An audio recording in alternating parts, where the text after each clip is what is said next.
Welcome. In front of me is an HTC Desire 21 Pro, and today I will show you how to put the device into boot mode. And before we get started, we will need a cable. Plug that into your computer. So I have that already good to go. And from there, power off your device.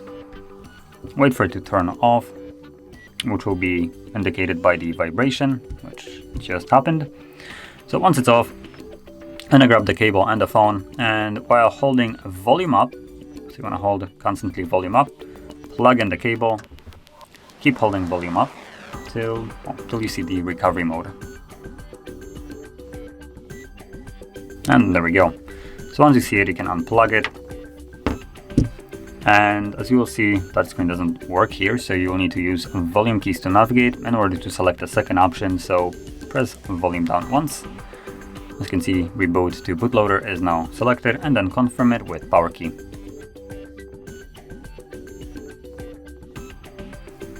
And there we go. We are now in the boot mode.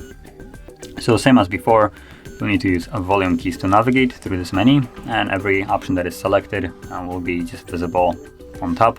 So right now we have start, which will take us back to Android. Second one is restart bootloader, just reboots it and brings us back to where we are already.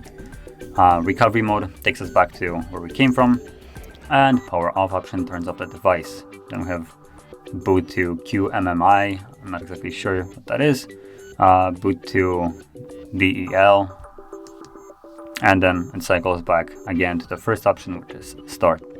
So I want to leave this mode, so I'm going to stick with start, power key to confirm it, and now it's going to go back to Android.